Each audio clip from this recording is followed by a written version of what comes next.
আল্লাহ ডেকে বলেন, হুজুর আপনার উম্মত আমার বান্দাদেরকে জানিয়ে দিন, আল্লাযী খালাকাল মাউতা ওয়াল হায়াত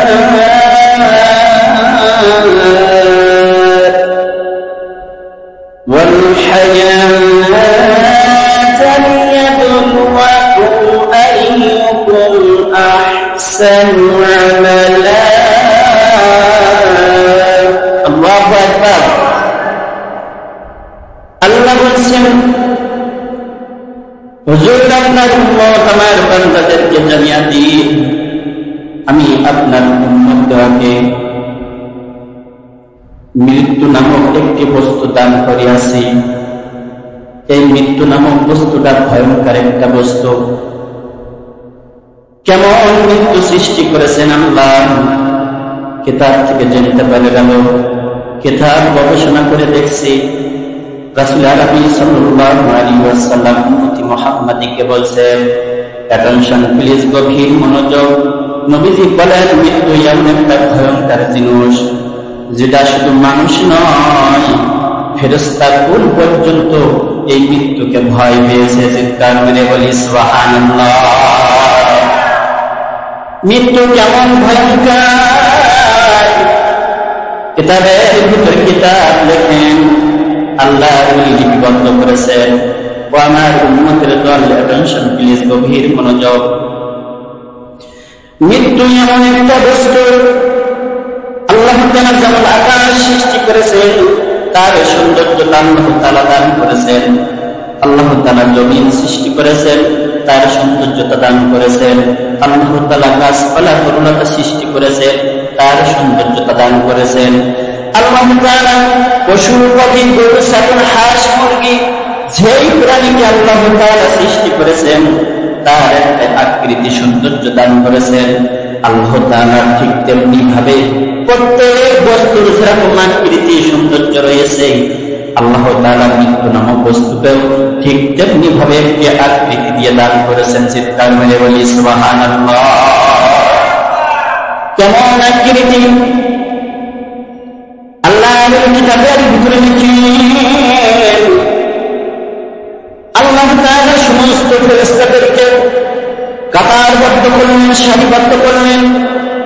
ও আমার ফেরেশতাগণ, কাতারবদ্ধ হয়ে যাও, সারিবদ্ধ হয়ে যাও।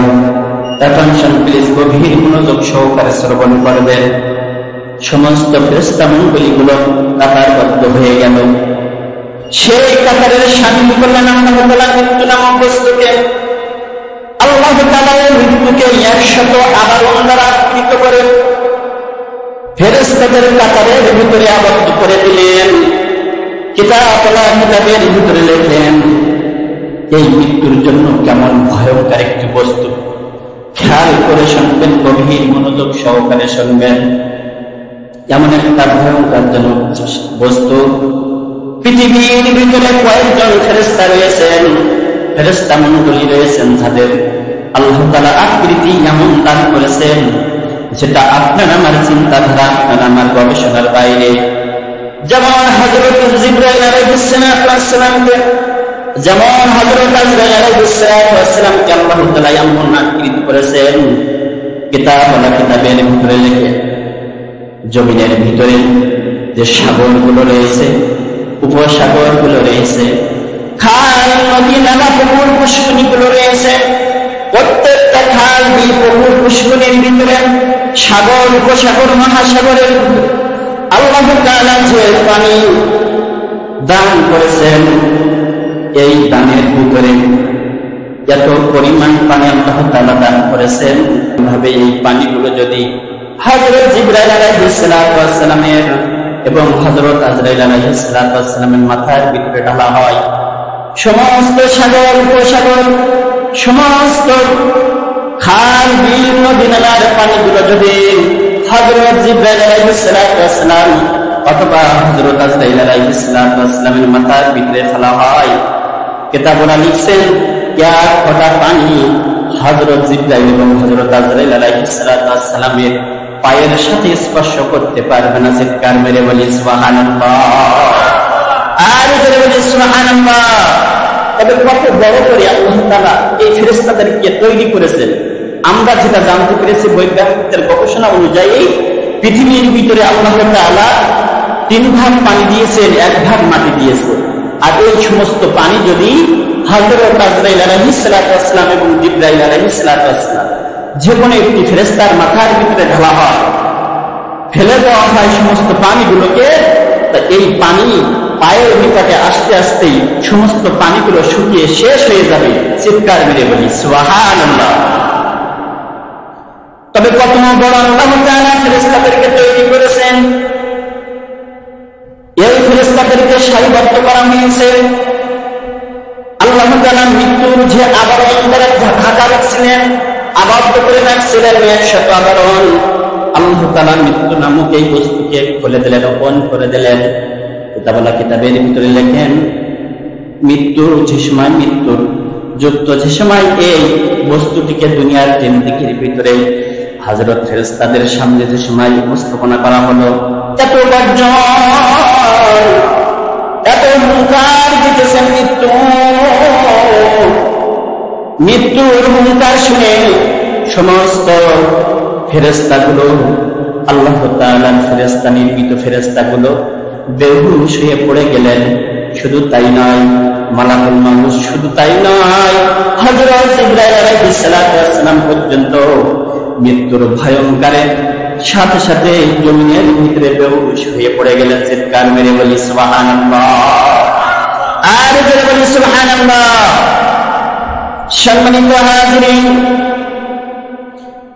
জমিনের ভিতরে পড়ে যাওয়ার পরে সমস্ত ফেরেশতাদের যে সময় আবার হুঁশ ফিরে আসলো, আসার সাথে সাথে আল্লাহ তাআলা হযরত আজরাইল আলাইহিস সালাতু ওয়াস সালামকে বললেন, ও আজরাইল আলাইহিস সালাতু ওয়াস সালাম, এই যে মৃত্যু নামক বস্তুকে তোমরা দেখতে পাইছো, আমি আল্লাহ তাআলা এই দায়িত্বটা, এই ওয়ার্কটা, এই কাজটা তোমার মাধ্যমে করাইতে চাচ্ছি। পৃথিবীর ভিতরে যত মানুষ আসবে, যত ইনসান আসবে, যত মাখলুক আসবে, সমস্ত মাখলুক ইনসানদেরকে হযরত আজরাইল আলাইহিস সালাতু ওয়াস সালাম তুমি নিজ হাতে তুমি জান কবজ করবে। চিৎকার মেরে বলি সুবহানাল্লাহ। আল্লাহ দেখে বলেন, আপনার উম্মত আমার বান্দাদেরকে জানিয়ে দিই, কুল্লু নাফসিন যায়িকাতুল মাউত।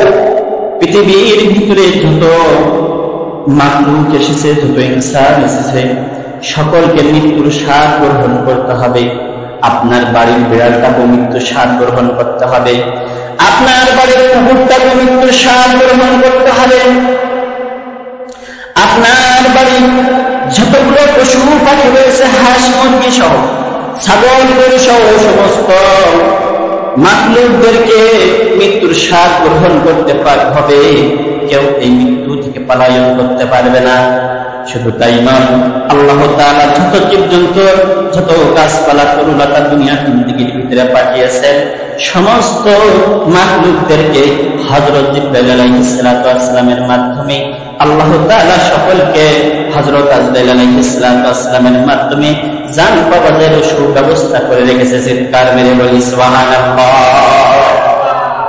কিতাবনা কিতাবের ভিতরে লেখেন, হযরত আজরাইল আলাইহিস সালাতু ওয়াস সালাম আল্লাহর কাছে ফরিয়াদ করলেন, যেহেতু দায়িত্বটা আমার উপরে অর্পণ করতেছেন গো মালিক, তবে আমি আপনার কাছে জানতে চাই, মৃত্যুকে এমন শক্তি দিয়ে, বস্তু দিয়ে তৈরি করেছেন যেটা তার সাথে মোকাবেলা করা আমার সম্ভব নয়। মৃত্যু আমার থেকে শক্তিশালী গো মালিক, আমি কেমন করে এই মালাকুল মাউতের দায়িত্বটা নিব, মৃত্যু নামক বস্তুর দায়িত্বটা নিব গো মালিক। আল্লাহ দেখবেন, চিন্তার কোনো কারণ নাই, কনফিউশনের কোনো কারণ নাই। আমি আল্লাহ তাআলা মৃত্যু নামক বস্তুকে তোমার অনুগত করে দিলাম। তুমি যেটাই বলবে, তোমার সেই কথার দিকে তোমাকে সাথে সাথে পালন করার জন্য বাধ্য থাকিবে। যতই শক্তিশালী হোক না কেন, এই মৃত্যু তোমার কথা শোনার জন্য বাধ্যকতা অবলম্বন করবে। চিৎকার মেরে বলি সুবহানাল্লাহ। আর বলি সুবহানাল্লাহ। আল্লাহ তাআলা হুকুম অনুযায়ী মৃত্যুর দায়িত্ব অর্পণ করলেন হযরত আজরাইল আলাইহিস সালাতু ওয়াস সালামকে। হযরত আজরাইল আলাইহিস সালাতু ওয়াস সালাম আল্লাহর কাছে ফরিয়াদ করলেন, ওগো মালিক, যেহেতু দায়িত্ব অর্পণ করেছেন, ঠিক আছে, তবে এই মৃত্যু সম্পর্কে আপনার মাখলুক জগৎকে আমি জানাইতে চাই।